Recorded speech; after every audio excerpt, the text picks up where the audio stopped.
Oh, moon.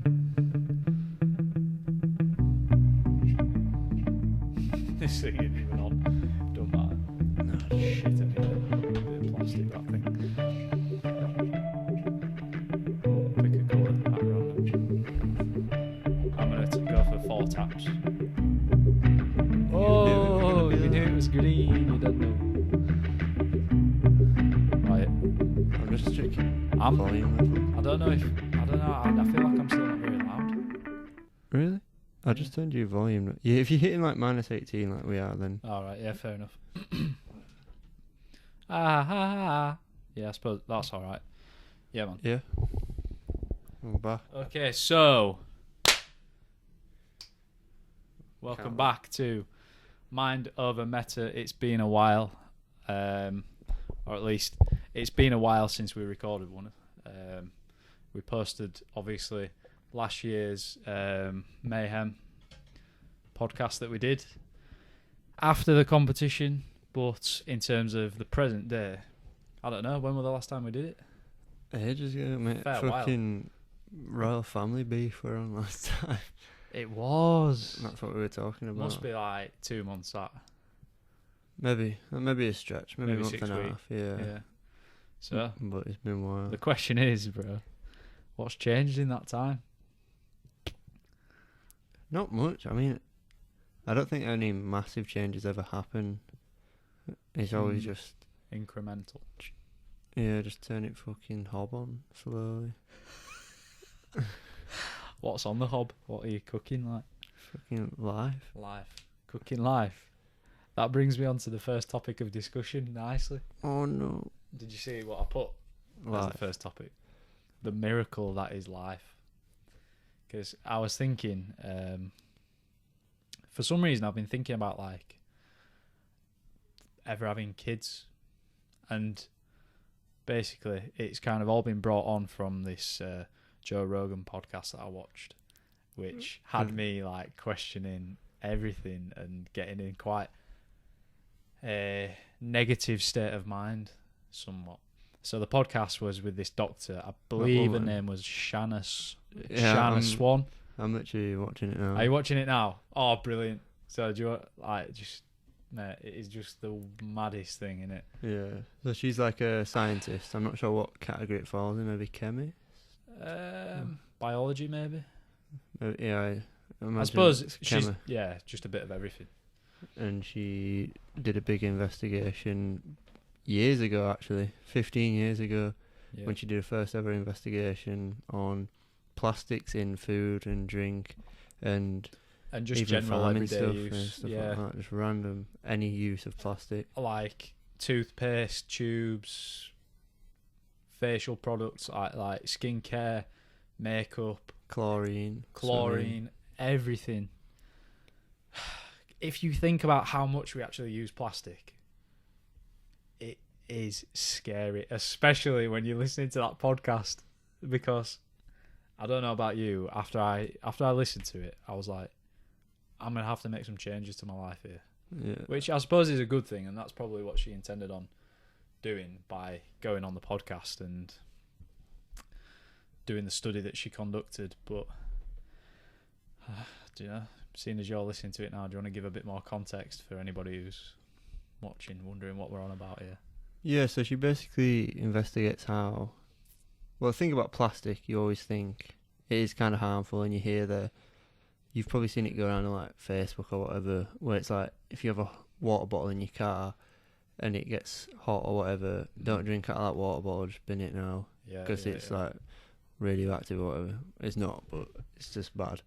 And she basically, one thing that still I can remember quite clearly, she was talking about in 1973 they did a study on sperm count, and per milliliter of sperm or something like that, there was 99 million sperm count per milliliter or something.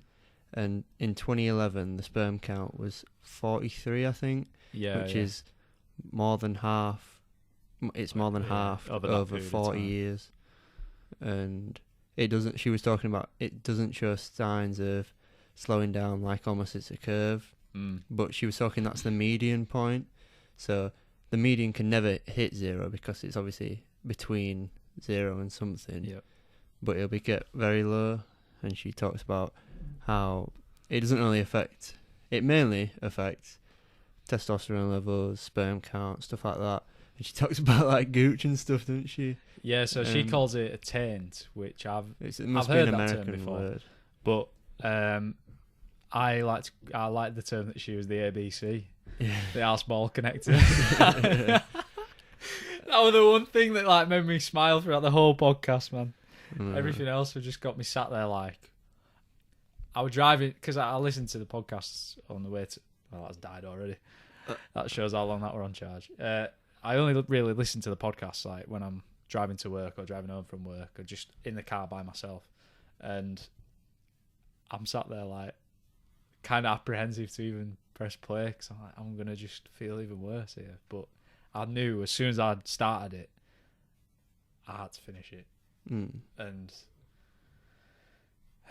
yeah, so they were measuring the lengths, weren't they, of the bit between your balls and your bum hole.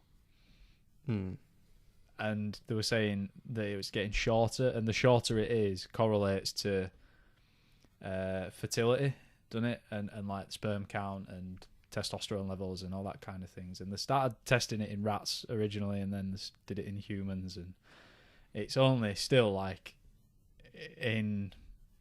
it's an established case study, but she's only done it over the last like 20 years. Only. But I'm sure there's a lot more to be found. But yeah, long story short from that podcast, got me thinking about kids because I was like, right, well, I'm going to have to reduce as much as I can my like plastic usage and start thinking about, well, it's a generational problem. So it's like, okay, maybe my sperm count or whatever, my testosterone levels, whatever, might be okay. I'm a pretty healthy, active person, so I'd hope that, I'm the first male child from my dad's side of the family, and he's a middle child of 3 boys. So there's clearly like, a decent amount. I don't know what does that even tell you really, but must be some sort of correlation there to like testosterone. And she also talks about, like you're saying, you're trying to correlate some sort of commonality of boys occurring in your family. Yeah.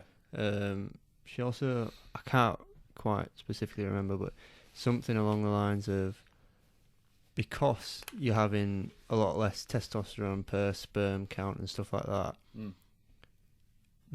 there's that chemical reaction that goes on while a baby's being made where you're getting more frequent girls because there's less testosterone to create a boy in the fertility process, and therefore making less men, and then therefore making the reproductive cycle less common because there's less men. So I don't know if you've got to the point yet, but she eventually summarises that there are X kind of criteria that a species has to meet in order to be classed as endangered. Have you got to that bit yet?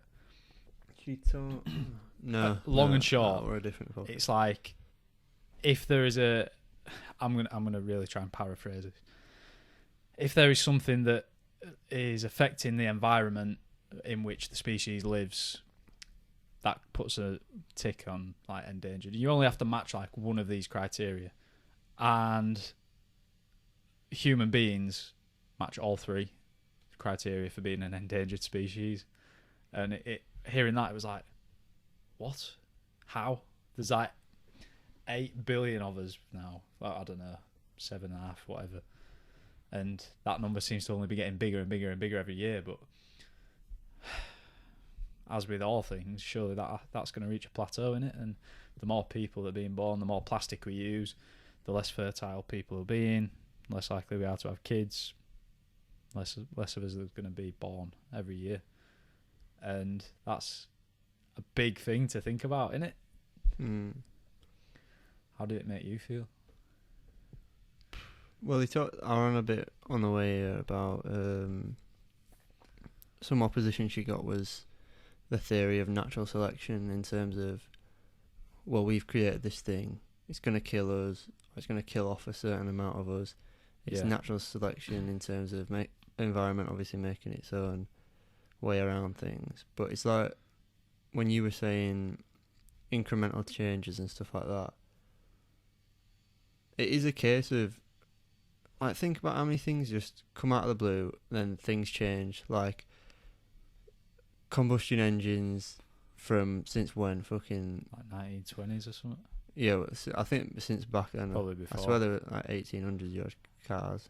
Obviously shit ones, but like you've got this big cycle where... And it also correlates to technology and information. We get information so quick, it changes. We know the drawbacks of it, so we change. And everything can be changed overnight, pretty much. Like, we could go from plastic to cardboard or paper or whatever almost instantly. And it makes you think that incremental changes can be implemented, and taking the outlook of, oh my god, this is so shit and stuff like that. It's just like...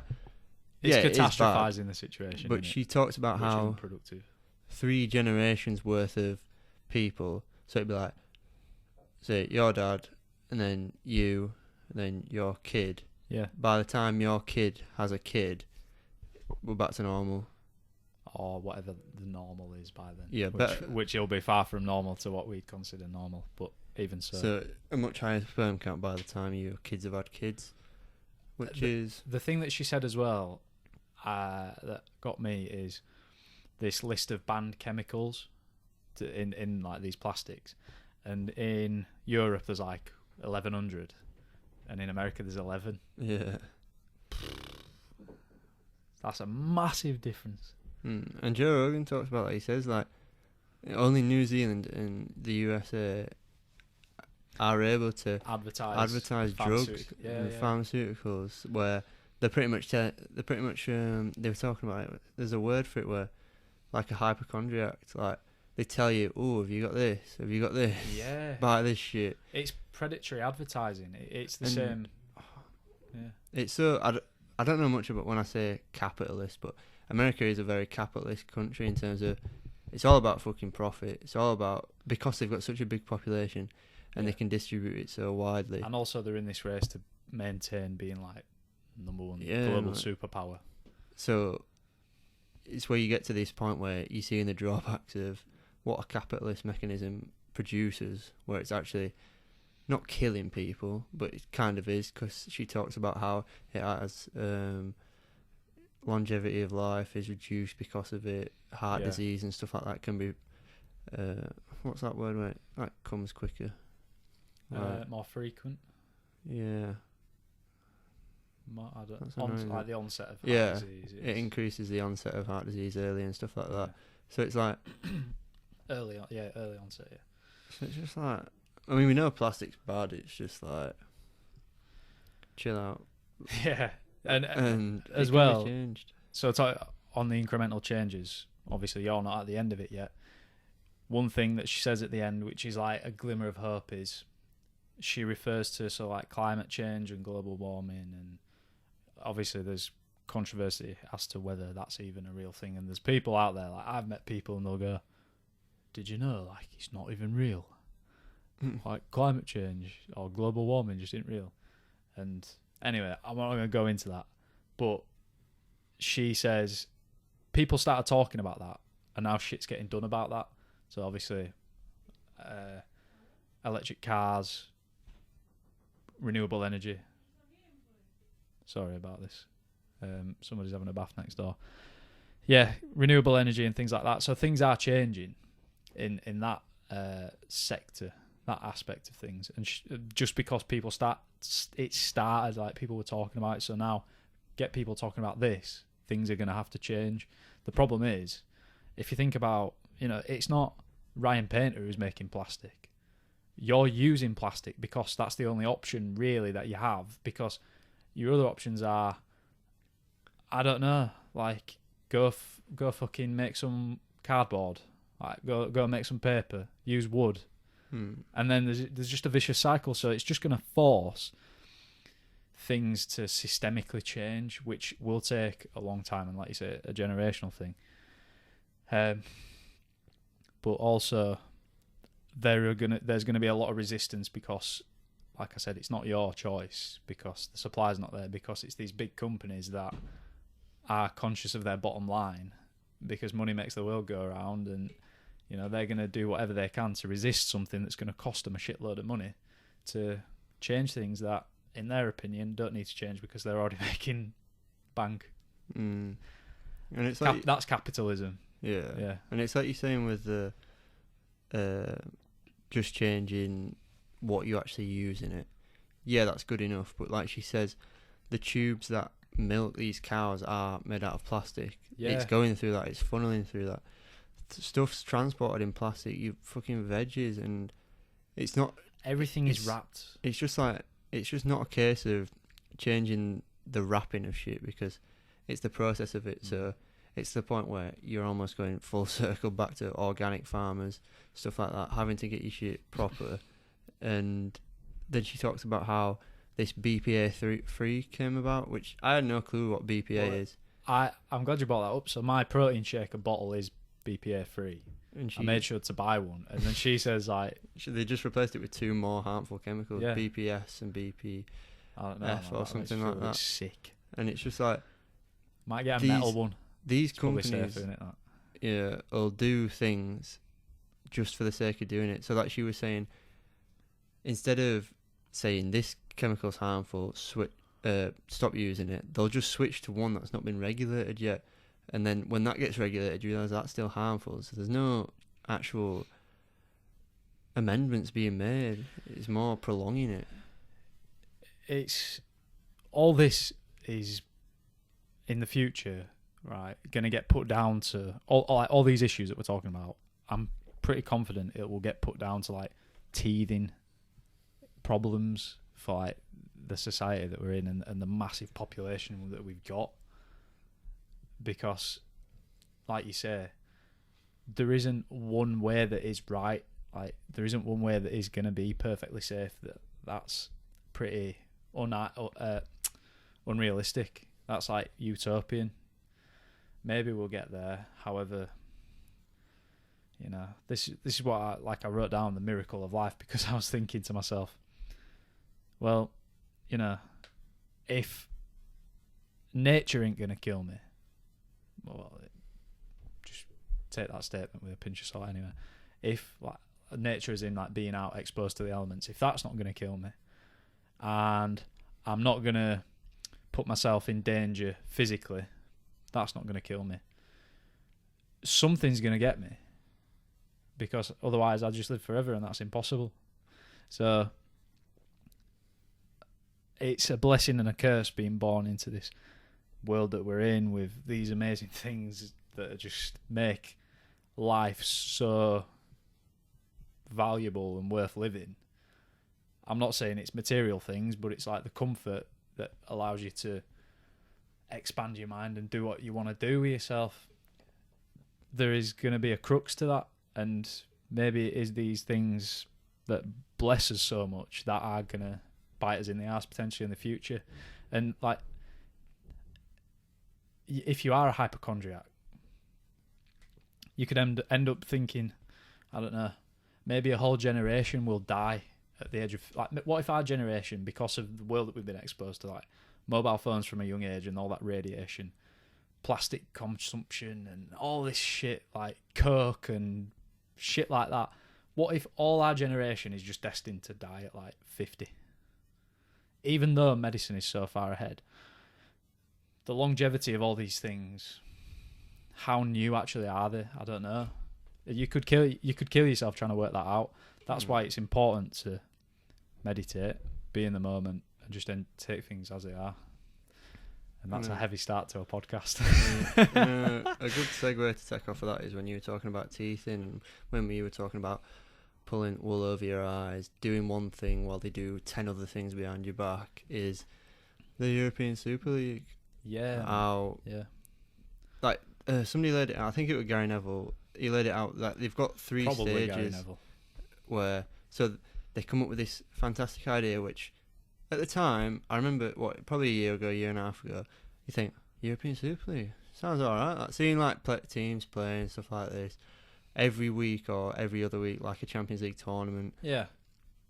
It sounds sick. Like, it just does sound good. Yeah, I said this to you as well, like if you're a kid, you think, oh, that's like if you're on FIFA, that's the league you'd want to make. So it's like stage 1 is introduction. So you've got introduction, which is, look, European Super League, all the best clubs in Europe. How's that? And then it's a bit like so. So it's like some good, some bad, some, because obviously teams left out are a bit like, well, what the fuck's happening? And then it kind of goes over your head, the financial impacts and the impact on the Premier League. So because you take it at face value and nothing's been set in stone yet. Yeah, so then you get the second stage, which has just happened, which is where all the clubs agree to it. There's some planning going into it. There's some foreseeable dates, some foreseeable leaving of leagues and stuff like this, where you get actual consideration, actual verbal and physical signing up to something. And now they see this reaction. So they see this reaction of outrage. And this is why it's so important that people are protesting. People are, as bad as it sounds, fucking trashing shit. Sticking it to the man. And basically costing them money. Because all they give a fuck about is money. And that's all they're trying to do with this thing. So then Gary Neville's saying, the next stage is, they're not going to tell us anymore. They're just going to do it. They're going to leave the Champions League and create this Super League. And nobody will be able to do anything because, first, it's their club. Yeah. Whether you like it or not. They own it. And they're going to join it if it means they get 300 million each every single year, which is all they fucking care about. See, the thing that gets me a little bit is, I know Sky and BT and things, they're just they are media outlets, and it's their best interests to share the information that is most relevant, i.e. when Gary Neville and such are talking about all these negatives, but they will be the first people to put bids in for the rights, even unless I'm sure like Amazon and whatever have already got some foot in the door there on all these online streaming services. But nonetheless, there's no good guy as well. Like, no, Gary Neville isn't. Yes, he represents quite a humbling base of football in terms of kid loves Man U, grows up, plays for him, now represents them in some sort of commentating. But you've got fucking Sky Sports who locked every other club out of the Premier League pretty much, other than BT Sport and Amazon every now and then, by these huge contracts, which are very similar to the European Super League. They changed it to the Premier League so it can benefit somebody like Sky Sports, where they get all the rights to all the games. Yeah, of course. And obviously they don't want to see it go because they're not going to profit off of it unless they do get the rights, which you've got to take two stands here. You've got to say, European Super League's coming, oh, look at this, whatever. Or you've got to go, oh, that first stand is where European Super League's coming, we're going to show it. Yeah. We're going to benefit off it. Or it's outrage against it, get the fans on the side of Sky Sports, try pull the wool over their eyes by the past things they've done where they've monopolised the Premier League. And they've talked about it on the kickoff and stuff. It's the lesser of two evils, and unfortunately we're going to have to side with Sky Sports for the sake of keeping it. It's madness, man. And they're just... I think this is, as much as it's still relevant because it's going on, it's kind of old news in a way.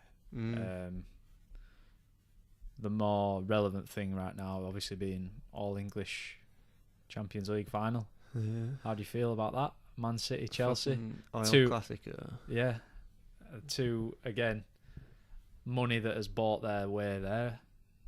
Yeah. How do you, like you say, there's the lesser of two evils. How you can't escape it now. No. I don't want City to be rewarded for that shit, because it's just like, you go back 10 years ago and they're up there, yeah. But like, I don't know what year they won it in. I think they won it in maybe 12 or 13. What, City? They Premier won the League? league, yeah. But it's just not. Yeah, it might have been 2012 with like Yaya Toure and that. But I'm conflicted. What a player! I used to love that guy. Man. Yeah, Proper good player. But I'm conflicted because Conflicted. Or we're conflicted between two things. Conflated. That's conflicted, I think. Really? What's conflated? It's like conflicted. Oh, I might have to look into that. Heard that. He's made it up, ladies and gentlemen. But because Man U are still spending all this money like they have, maybe not on a similar path as City and Chelsea or any other clubs for that matter, but the fact of the matter is money is being spent on the way to trophies.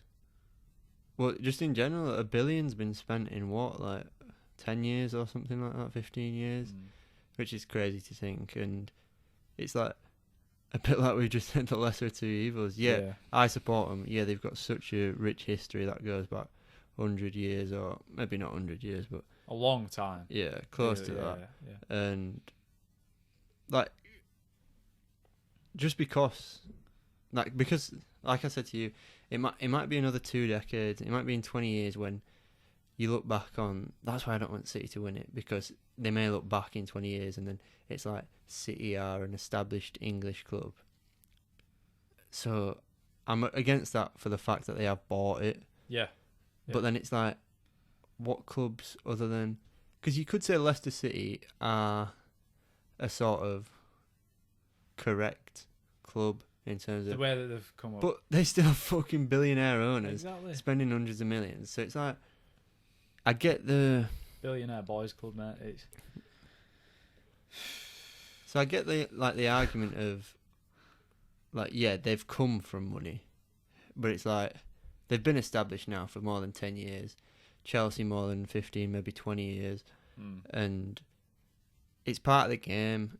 And to use this money stuff, it's just a bit old. And I'm past it now where, yeah, I do get pissed off because it's like City. They are rivals. They have come from money. But it's just like, everybody fucking spends money now. Yeah. But then it's like, I saw this thing on Facebook where it like, City rest their back line worth 550 million, full of to then start 4 players which are worth 500 million. So it's like you've got $1 billion worth of back line, and it's just a bit stupid. Yeah. What even is that money? It's funny money, mate. It don't really exist. Let's be honest. Yeah, to be honest, it might not even be circulating. Yeah. It might just be being told that. Yeah. Well, I think after watching Chelsea against Real Madrid, reminded me how flipping good Kante is. That guy is so good. And what I'm impressed with is his attacking play. Didn't think he had it in him, but it just seemed to work really well. It'll be very interesting because if you look back on the FA Cup final... Tuchel's a good manager as well. Yeah, well, he were there last year. Yeah, of course. He's back-to-back finalists. I mean, there's something to take from that. And you look back at the FA Cup semi-final where Tuchel's beat him, and exactly. They're going to play each other in the league soon as well, which is crazy. That'd be a mad... Because they're playing at semis, then in the league, and then the final. So it's just like, what is happening? I don't know how I see that game going, though. Be interesting, mate. Be very interesting. But not as interesting as Mindset Meta Mayhem. Yeah. So, obviously, what are we? 6 days in? No. Yeah, we are 6 days in. Today's the 6th of May. Yeah. How are you finding it so far? Good. I think less as intense as last year. Oh, a lot. I am... It's still intense because I've got that accountability counter still running hard in the back of my mind, but I'm not burning out every day. And it's also a lot healthier. Fine fucking margins, because all the things are technically easily achievable in a day, but it's like, are you going to drop 1 point or 2 points? Yeah. And let the other person catch up? Also easily missed as well. But obviously I went to Sheffield on Saturday, got off to a rocky start. I'm sure you didn't. No, I made sure. I knew that. You made the mistake of telling me, so I knew. Yeah. I had to go perfect that day, which I did. Yeah, well. So that lets you on. That's what good. I did. That's a good start for me. I've had by end of tomorrow, I'll have had 3 or 4 perfect days. So that lets you know how much I'm lining up for the weekend. And I've got an idea. Well, I'm yet to have a perfect day. Fuck's sake, bro. Don't. Right. Why are you laughing so much? No, right. Leave like the scorings out of it, because I'm gonna say what we should do tomorrow. Send each other breakdowns of our scores and shit, and vlog it, react to it, and then we can put it out on Saturday as week 1 leaderboard reaction. And we don't put the leaderboard out until we've put the YouTube video out. Okay. So if you get me. So Yeah, well, I've been on my weekly vlog, which will probably be out before this video. I've been totting them up yeah. at the end of each day on the video, so you have a running total on there. Yeah, well, we'll get like a shared Excel thingy and put it on like 2 sheets so we can, and then just don't look at them, and then we'll decide a time on maybe Saturday morning or Friday night where just do a quick vlog, say how our first week went, and then get a live reaction to it. Yeah, it's and very good. Thoughts on what you're gonna do. Yeah, James messaged me saying you need to fucking win this year, but then he voted that he wanted. No, he said to me like, did he? Like, you need to step up or something like that. You best not have said you need to fucking win. Otherwise. Well, what we need to decide on still is a forfeit, like, because I've thought of one. the missus today said to me, "Don't be doing that silly." Have you thought of one? What is it? Not like set in stone, but maybe a possible. Go on. Getting fucking mindset meta shaved into your head. Like a decent length, like a good like 3 length as well, but mindset meta fucking scribed into the back of your head. Who's gonna do that? Well, you've got your barber, your woman barber who can do it. I don't know, man. But that's what I mean. Yeah, I know. Oh, lad. Or we just go fully bald, so we get waxed everywhere, eyebrows, hair, and everything. No, man. Imagine that. Imagine. That's one of my thoughts. Like Last month, Baldytron. I was literally like bald everywhere. Bald everywhere. Everywhere. Mate, I am not doing that. Not eyebrows, man. We do need to decide though. Yeah, we do need to decide. Maybe it doesn't need to be. Shit, lad. Dyeing the hair were a bit shit just because you had short hair back then. Yeah, but it was also not ideal. But it's also like you can't. Pink would have been better, or like a bright green or something would have been better. But it's like you're gonna go to fucking work. Exactly. That's what I'm thinking when you're saying going fucking wax bald and mindset meta scribe. Do you know it'd be better going wax bald but leaving hair? So his hair's mindset meta. We go for the R9 trim. R9, bro, that might be. Fuck no! You're gonna give up 1.5 years worth of your hair for that because you've grown it out for. I've grown it out for a long time, but I have had a haircut recently. I don't know, mate. We need to figure it out. You need to work out what you want doing. So, depending on how close you really are to me Friday, it'll give me a good indication on how I need to set myself up. How much are you reading? Like, you don't have to give me any numbers, but like. I'm close to 100 pages this week. Aye. Okay, fair enough. Mate, that book is different level, like Goggins. Yeah, the explanation, mate. You just get fucking lost, and you just not like to sound wet, be like you lose yourself in it. Yeah, but it's just like listening to this guy fucking go through 3 hell weeks, and but the guy, he's a different breed. Like he's barely human. But I know he's as human as me and you, but he's also fucking different level. But having a perceived what's it called, like opinion or anything about perception perception of him is very awakening to read the book after you know who he is, followed him for a bit, seeing all the mad shit he's done. Because when you read about how he got beat as a kid and stuff like this, and he had to flee and he got racially abused and stuff like this, that is some stuff what you don't think. You think this guy's just born through fire of the Navy SEALs, which he is, but he's also gone through a lot of hardship before that. Mate, he is mentally tortured for the first 25 years of his life, of just mad shit happening. It's like that thing that we say, innit? Pressure makes diamonds, and that obviously that's not pressure, but he got fucking beat through your trials and tribulations, man. Like that's what makes a person, innit? What are you on reading? Magic of Thinking Big. I've tried reading it for the last like few months, and I've just been shit. So I got to like when I was reading it before, I got to like maybe 80 pages in or something like that, and then I left it for ages. Then I started it again, got a bit in, and then I left it for ages, and I started it again for Mayhem.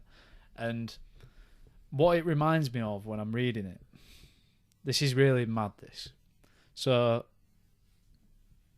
for some reason, I have this perception that I create everything. Everything that is in here, I created it. Everything that I see, everything that I do, is as a result of my actions. And me reading that book, I know I didn't write the book, but when I'm reading the book, I feel like I have written the book, which is ridiculous. But it's a mad way to think about it, because it really connects me to what I'm reading.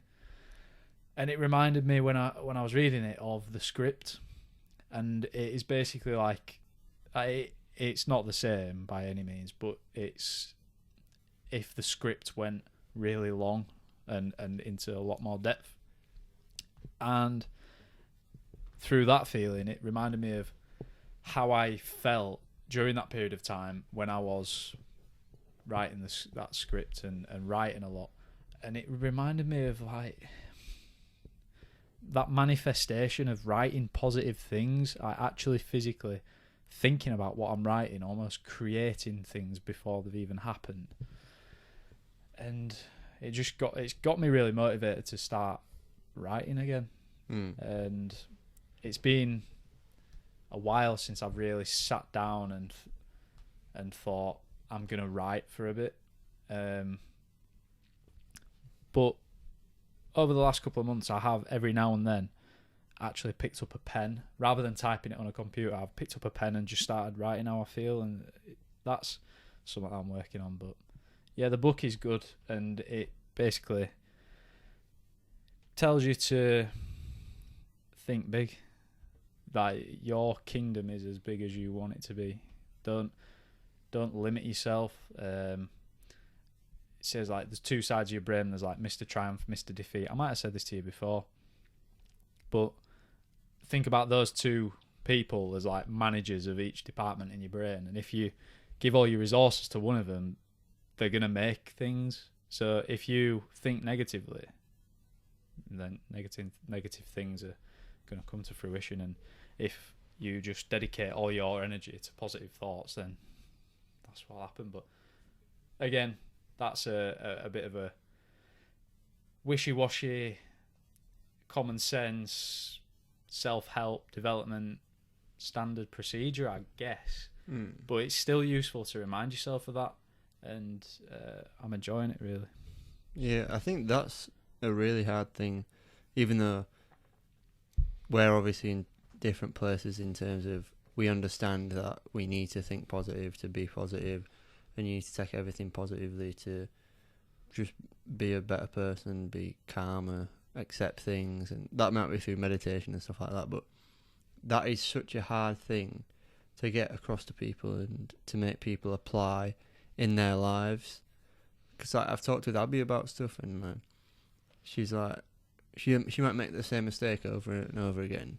Yeah. And it's hard for her to see why or how these mistakes come about in terms of how she's thinking about the things, how she perceives the outcome of something. And it's hard for her to understand that you won't be upset if you don't take everything personally, or you don't take it as purposefully towards you. So like stuff that happens, like, I don't even know an example really, but like, say we meet up and have a drink and stuff, and like we joke about, and like the jokes are quite personal, not in terms of going too far, but just like personal to you. It's like traits and stuff like that. Yeah, so we've known each other long enough and spent enough time with each other to know our boundaries. Like, we know the buttons that we can push on each other to like make it funny, but not really fucking cause any trouble between each other. Yeah, and I think I talked to her last night about something, and it was like, you can easily divert your attention towards thinking about something that's happened in the past, or thinking about what people say or think about you. But if you spent your time thinking about what people think about you, you're not actually focusing on yourself. You're not thinking about, you're no longer yourself. You are the things that people think about you. And like the rate of acceleration when you focus on yourself, do things for yourself, is so rapidly exponential that you phase out that thought. Like, I couldn't tell you last time I thought about, oh, what if people think this of me or something like that. It might have been when we first ever did the podcast. Or the second time or the third time. Exactly. Yeah. It might have just been back then, but then you phase it out. I've been thinking it recently with the vlogging that I've been doing. Because, I've kind of done vloggy style videos, like the first kind of videos that I made on, on that personal YouTube thing. But haven't done that for a long time. So getting used to sitting there and talking to a camera, I feel like it is quite hard to avoid those thoughts. It's not a matter of if I have them, it's a matter of how I deal with them. So, like meditation teaches you this. You have the thought, I think to myself, ooh, what if this person thinks this about you? And touching those insecurities that only you know about, like, oh, what if they just think you're fucking boring and you're talking about shit? And I'm like, okay, I've thought that now. Now just remember that you enjoy doing this, because that's what matters. Like, it don't fucking matter what this made up scenario in your head is. And it's like Mr. Triumph, Mr. Defeat. If Mr. Defeat comes at you with an order, tell him to fuck off and go triumph. Yeah. I think what you were talking about there can kind of correlate a little bit with people who are trying to get fit as well. So if you've never really been to the gym before, it's like really hard to actually get there. But if you can get there and get into a routine and start eating well, you'll see all this progress, like, newbie gains and whatever. And then all of a sudden you'll hit a bit of a plateau. And even though you are far from where you were when you started, those same, not the exact same, but of the same nature thoughts, those negative things can creep into your mind like, oh, is this it? Like, what now? I thought I was going to be continuously to the top and whatever. And I've kind of gone through that a little bit, considering the change, and I'm sure you have as well, considering the changes we've made to our bodies in the last couple of years. But yeah, like getting back into the gym, bro, I feel fucking $1 million. Like when I'm in the gym, I feel fucking amazing. And I don't know, it must just be the testosterone, it must just be the lighting. I don't know, I just feel fucking amazing when I'm at the gym.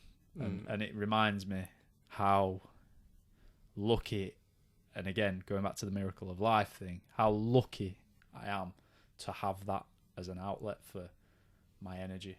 And I'm really passionate about it as well. I've been thinking a lot about how to incorporate it a bit more into my life, and potential avenues for the future, for a career and things. I think I'm just trying to be the best physical expression of myself that I can be as well. I'm sure you are. Yeah. I mean, bro, you've got, like, you're vascular now. Yeah. Like, your metabolism. I'm a lot more. Yeah. You're leaner. Speaking of which, I'm on Project Pull. Well, no, but that's better, isn't it, now? Yeah, I'm on the back sick. too, which is sick. Decent.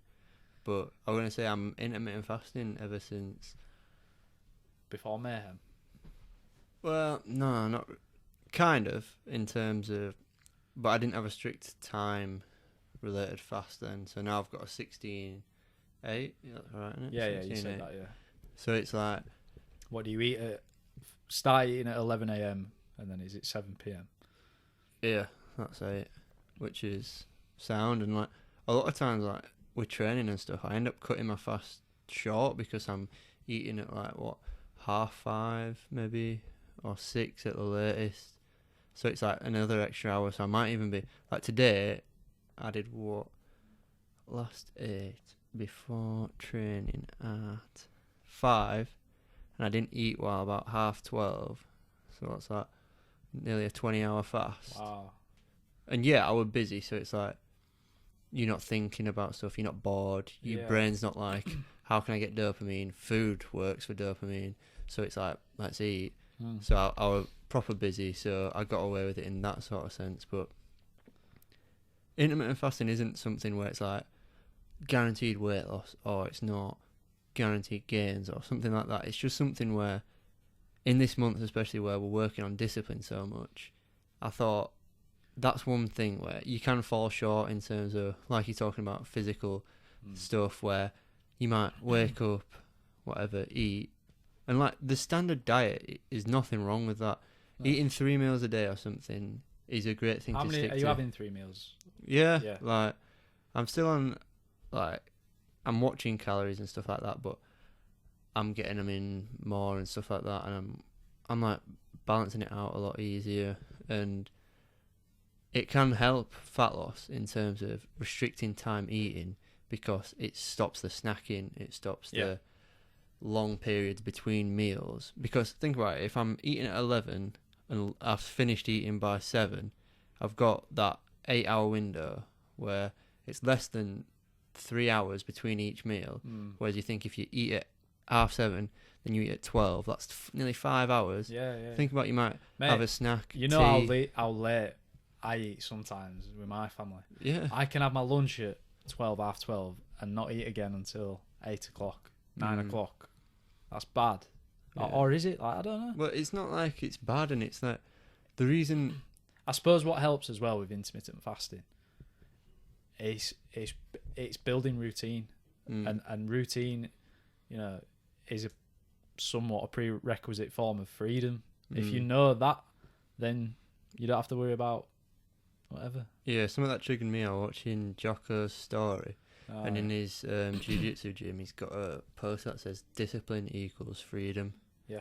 So you think about that and you think discipline is like regiment, do this now, do this now, do this now. So it's like, how is that freedom? But it's like, if you sort, like we're doing with Mayhem, if you sort out, you've read today, you've meditated, you've exercised, you've got up early, you've got a cold shower, you've not had alcohol, caffeine, stuff like this, artificial things affecting you. Yeah. You're free to do whatever you want for the rest of your life. And because we are... to do what I want.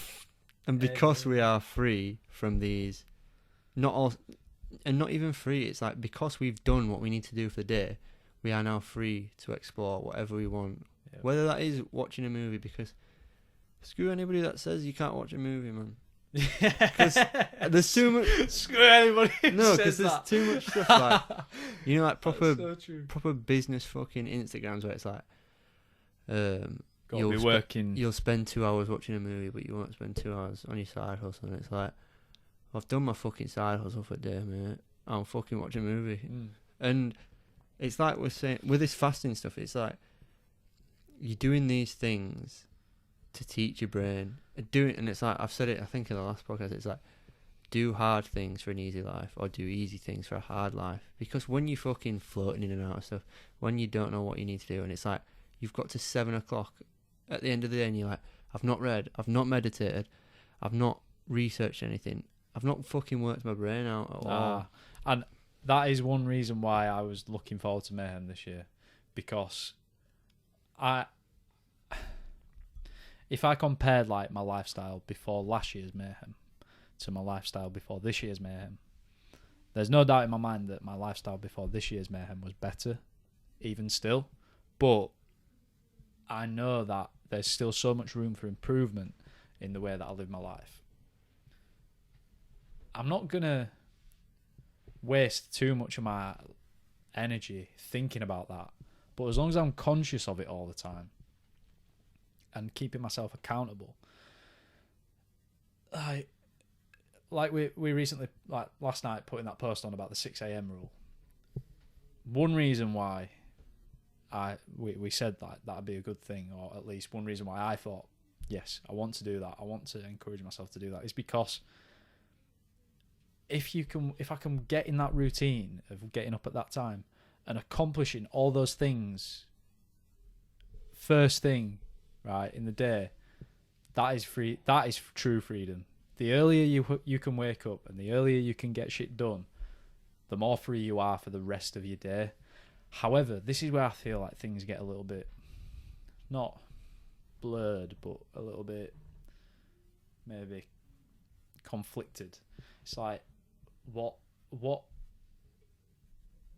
do you consider as like really being free? Like, what do you want to do when you really are free? That free time, that leisure time, that downtime. Because, you know, like, I like a smoke. I just do. No two ways about it. And you can consider that as a bad thing, but in moderation, I suppose. And then it gets to a point where it's like, well, if you are too strict, obviously there's fine lines of everything. If you are too strict, then you're never going to be free, because you're going to be chained to a routine. But it's like Jocko wakes up. Two sides of every story. But then it's like Jocko wakes up at 4:30 every morning. Yeah. And gets after it or whatever. So it's like, and it's like David Goggins and stuff. It's just like, that's their identity.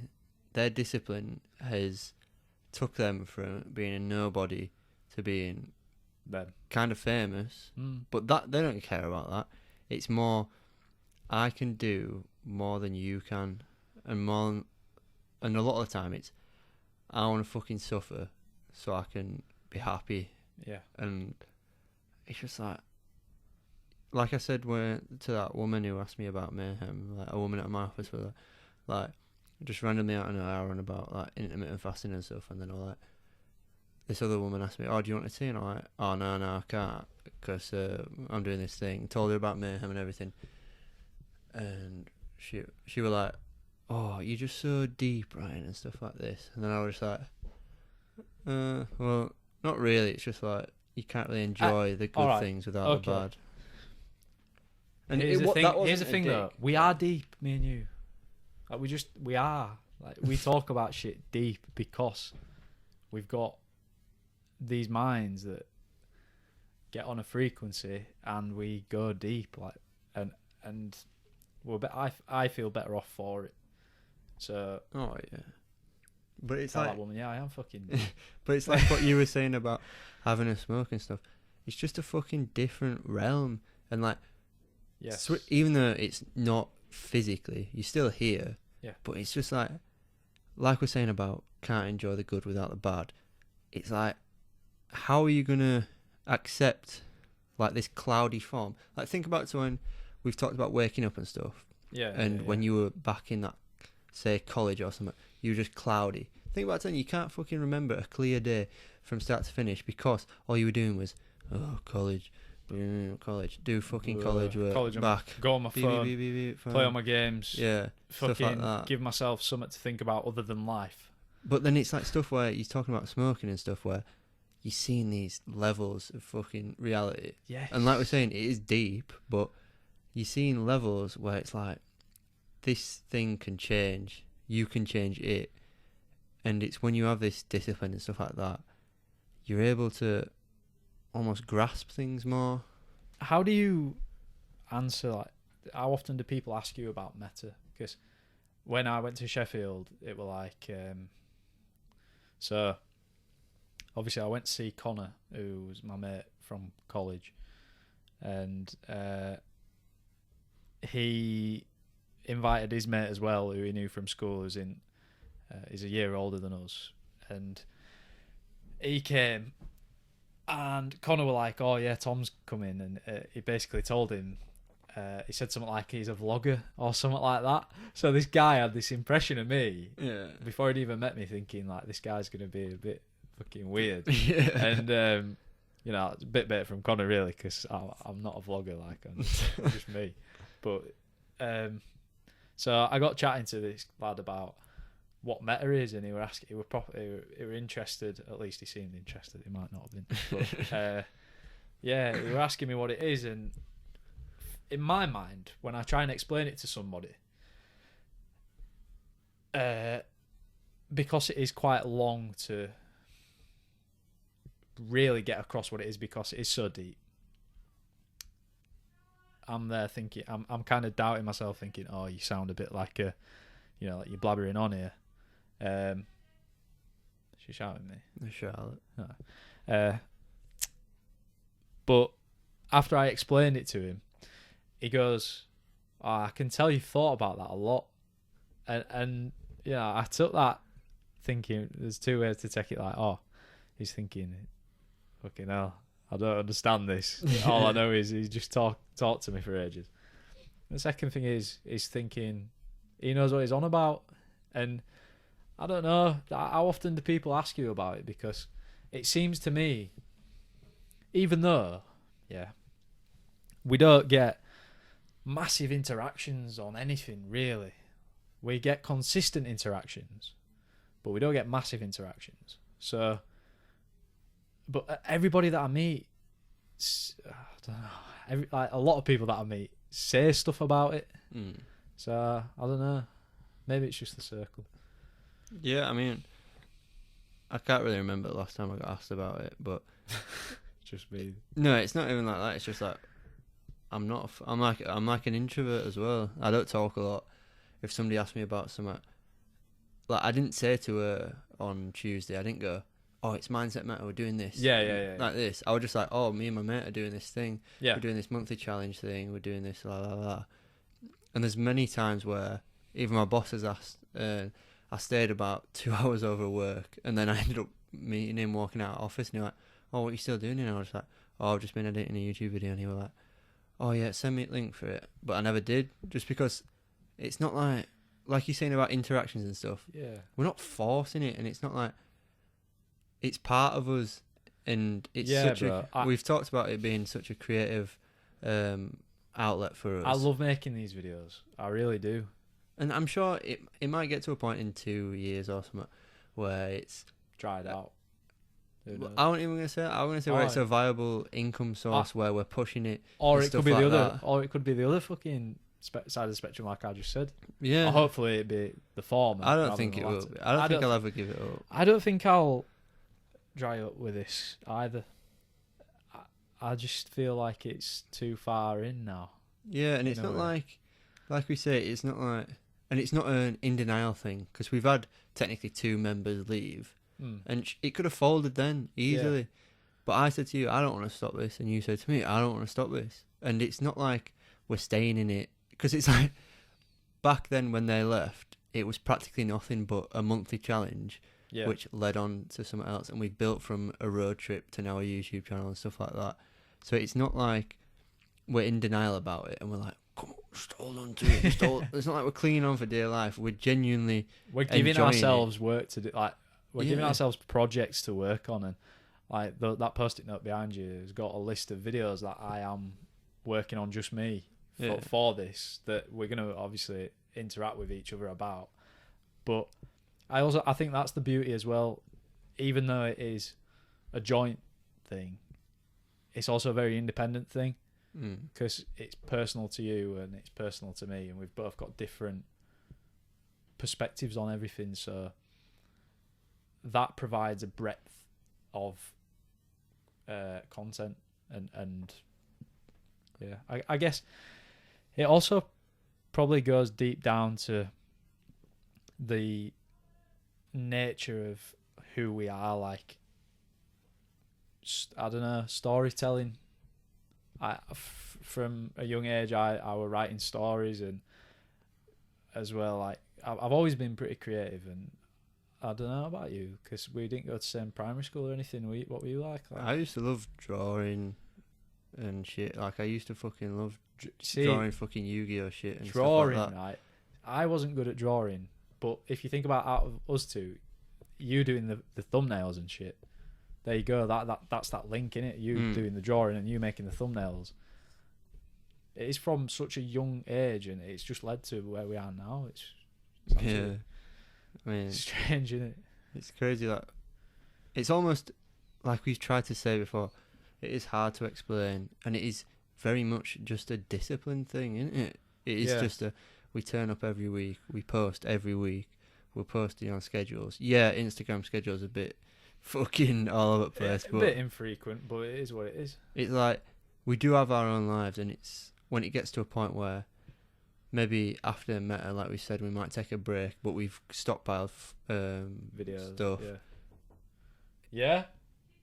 I'm having it in a bit. Sorry. it might be where we have that break where we recalibrate, we find a new YouTube schedule, we finally nail an Instagram schedule, stockpile, stuff like that, where it does become these things, but then it's like... So that goes back to the freedom as well. Like, if we get our shit sorted, as in our routines, we'll have more time to do these things. And like that, it is just a discipline. Like, it's making yourself accountable. You don't have to have an Instagram page to be accountable. No. Of course you don't. But you might want to run every day. You might be playing a football team, and being accountable for that football team is making sure you're at training and you're doing your own fitness and you're thinking about things other than just turning up. Yeah. And it's what defines you, which that might be a good definition of it. It's like, that's Mindset META is my accountability page. Yeah. It's what I turn up to. It's what I think about most of the day, and it's what I produce content for when I can. Yeah. And yeah, definitely, bro. And touching there on the football thing. Oh, I've got something to tell you, which I could tell you on here. Tell me. Speaking with Mark, my dad's best mate. Oh yeah. Who was like the organizer of it and stuff. Asked him about... So this is an organizer of a charity football tournament that we do in memory of Ryan's dad every year. Yeah. And then so I contacted him, just told him roughly what we were doing, and I wanted to get into some contact with somebody at Slazenger's or Horbury Town or whatever. Yeah. Basically, I had a phone call with him at the weekend. Told me he thinks it should all be fine. Got in contact with the person who organises the pictures and stuff, and must be like up there or something. He says it's all fine. He was just wondering. He says we could probably get it for free and everything like this. And you'd hope. Well, I'd hope so. Yeah, and he says that we can get the grass pitch, like I was saying to you. Oh, as long as it's after the season. Yeah. He says there shouldn't be a problem with why it should be or whatever. Brilliant. Which is like, so I would just basically say, we got, my last bit with him was, I've got that Kez's number, who's the guy who organises it or whatever, and I basically just need to, we need to try to figure out some weekends, maybe end of July, whatever, maybe a string of weekends where we can think, right, we could organise it for then, just so we can go to it and see August, availability. Man.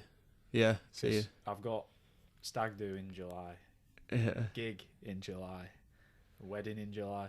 That's a big month, is that? Fuck, you know. Yeah, well, it might be early August then if you think about that. But like I'm saying, this is actually, that's just made me think of something that we've probably not really realised. We were talking about starting a football team before we started Mindset META. Weren't we? Yeah. So I think that sprung from five-a-side and stuff like that, didn't it? That sprung from five-a-side, and we were having like pretty regular phone calls, like planning shit and thinking of like how we could do it. So I don't know, did that come before the META? Did META FC actually come before Mindset META? Yeah, it did, didn't it, really? Were it part of... It was sort of part of META, wasn't it, really? Were we doing it through Mayhem? I can't really think. I don't think we were. I think we were doing it before. We might have done it, when we went into lockdown. Yeah, March, when we went into lockdown. I remember being sat on my computer then. Me too. And doing it, so yeah, it might have been. That's so sick. We might as well talk about what it actually is. So yeah, definitely. Creating a football team that we want to do. META FC, teased it, got kits. We're on it. We're trying to get the club sorted and everything like that. And we thought... all the ins and outs, like the actual fundamentals of having a football club, are actually quite tricky to... Yeah, and it's a lot of organising and stuff. So we thought best way to almost gather up a large number of people who may not maybe think it's a good idea or whatever would be to collate them all, have a game against each other. Yeah. And then whilst everybody's in that footballing mindset, take advantage of it and speak to people at the end of the game and say, look, some of you might know that we wanted to do this. We've been talking about it on this page. We'd love for you to be a part of it. So I think in terms of getting shit sorted, that's probably a good place to start as an action point for us. We've got that list of people. Start inviting them to this game and do it like that, maybe. Yeah, first thing's just dates. You just need to see when you're dates, free. yeah. Then I can sort the pitch. As soon as the pitch is sorted, promote it, and then backgrounds of promotion can be actually setting up the football club. Angus said he'd be the treasurer. Yeah. Yeah. That would be good. Yeah. It would be good. But yeah. Man. And exciting. Also, we need to do another road trip, bro. Yeah. I need to do another road trip, and I don't know when we're gonna do it, but back end of June could be good, or August. And I think Scotland will be sick. We've obviously said that. Yeah. And what we'll do as well this time, obviously, we'll properly vlog it like different to how we did the last one, and that'll be sick. Yeah. We could, yeah. Well, I guess we can talk about whatever. Yeah. When it comes, but of course, it would be sick. Like, even like think about what the fuck we did in Lake District the first ever time we went and we got lost, ended up on fucking West Coast. That was the maddest. Like, mate, I always think about that. I think like people living in countryside is a bit mad. Like, just away from everything, which is nice in some sorts, but I guess when you grow up around like civilized places and you're 10 minutes from a city centre, it's different. Yeah. Maybe not civilized. I'd hope everybody in the countryside was still civilized. Well, I know what you mean. I know. Neighbourhoods. Yeah. Like what? that. It's not like. Yeah, just more concrete, I suppose. Yeah. But, bro, I sometimes sit there and I think like. Last night I was thinking to myself, I'd love to be able to just get a place in a forest, and just be with nature. I don't know why I've got this thing inside me that just wants to be with nature. Not a naturist, but yeah, I just get scared about it at night when you fucking look out and you can't see out, which is a bit mad. That's what I was thinking about earlier with the Miracle of Life thing. Like, imagine just deciding, I'm gonna like build a fucking treehouse in woods, but then you just eat something and you just die. Like you'd eat some fucking. I know.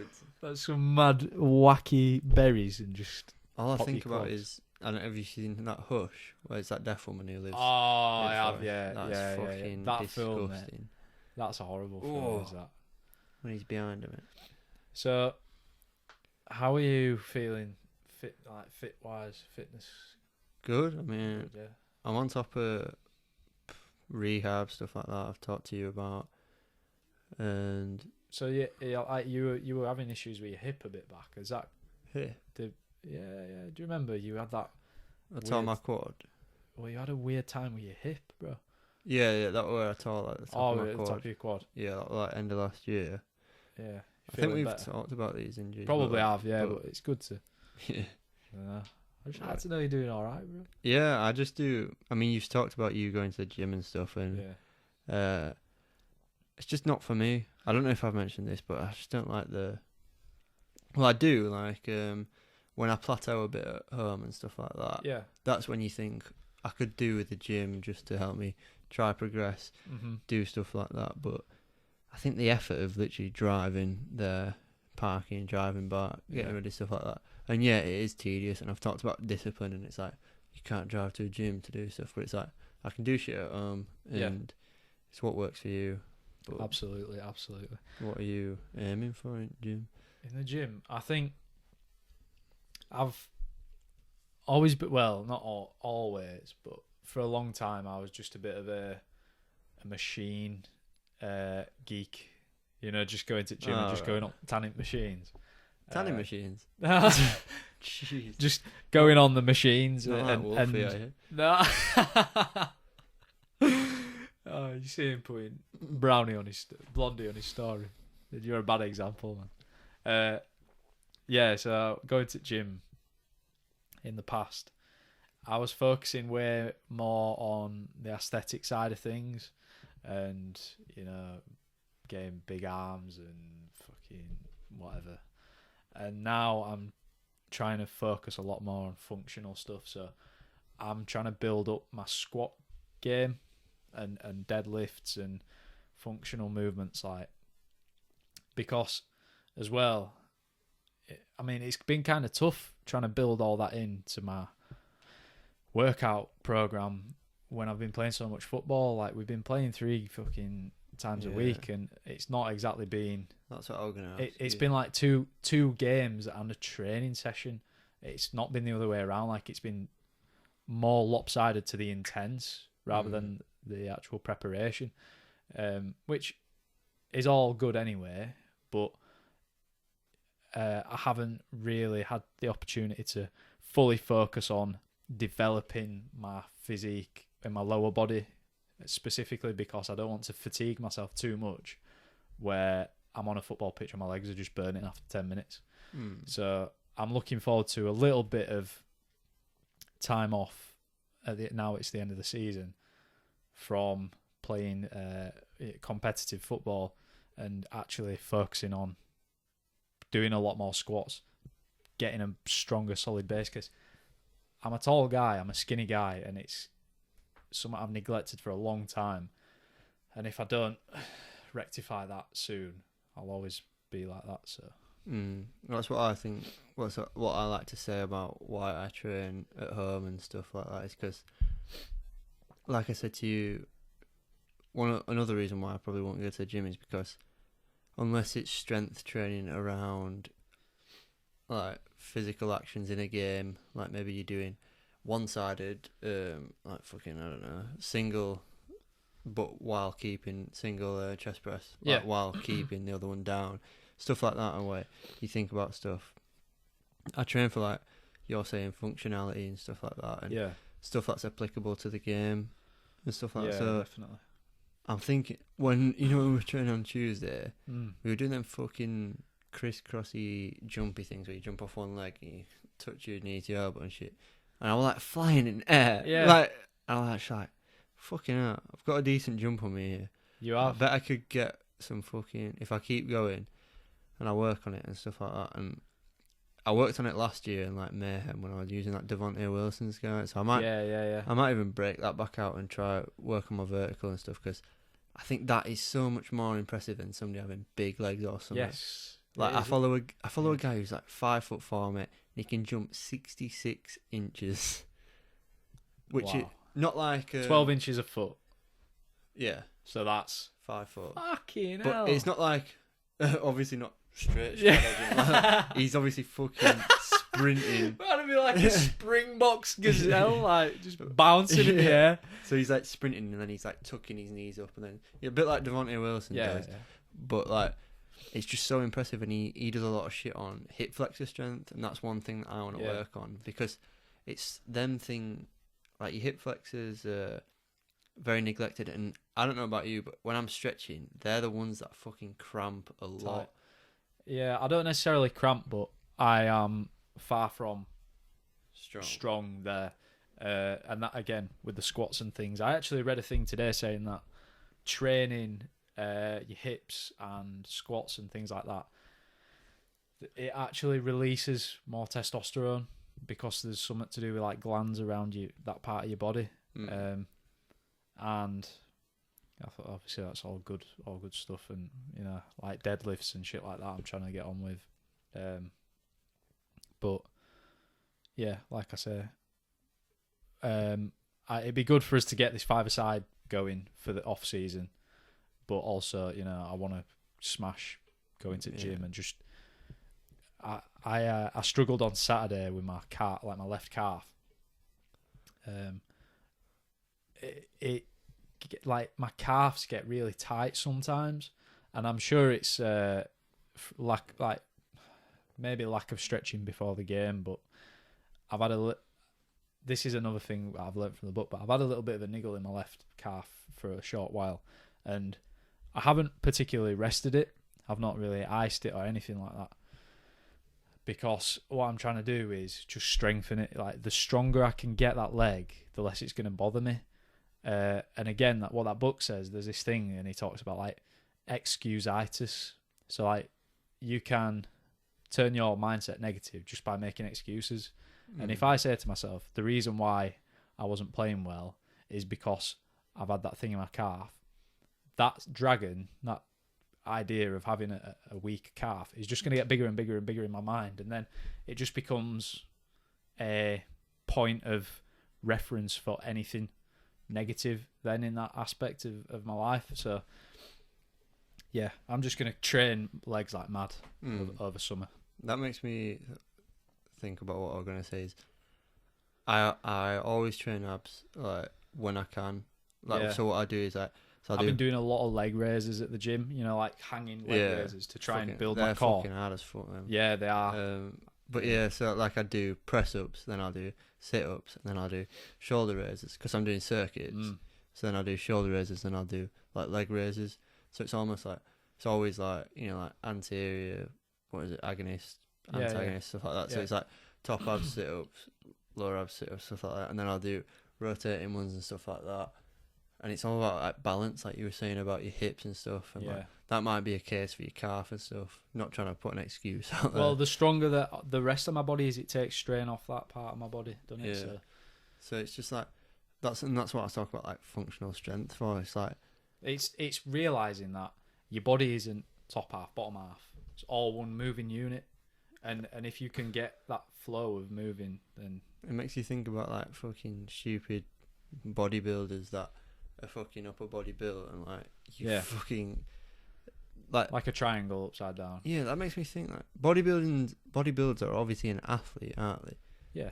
Like, well, professional ones especially. Yeah. But then it makes me think the application of a bodybuilder is nothing. It's lifting weights, isn't it? But then you think about like basketball players, football players, stuff like that. They have an application. But then you obviously contradict it by saying bodybuilders are aesthetic. That's their application. Yeah. It's a different... Again, it swings and roundabouts, but it's different. Right. What you want to call it? What we're saying? An hour and... I think we'll call it there. Yeah, really good. Good to be back. We're going to keep consistency. Back with a bang. Yeah. We'll have to, like we've said, get a regular recording schedule and keep these churning out in the background. It's like, I think we've said that there's not a mental fog, but maybe like communication wise, you feel stuff drops off and your mind gets clogged when you're not fucking opening it up and stuff like that. And you get a different perspective when you talk to somebody else. It's so good doing this. I've been so excited to do this. I'm looking forward to doing a Thailand podcast. I've been looking forward to that for so long. That'll be sick. That'll be good. That'd be a good one to say for after Mayhem.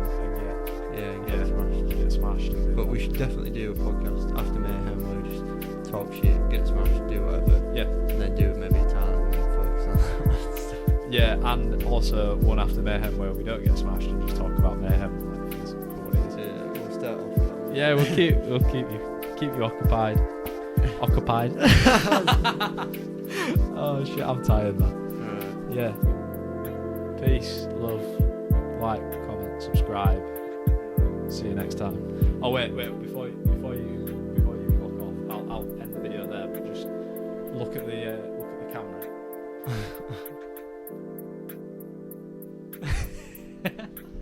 Thumbnail, because I always struggle getting one.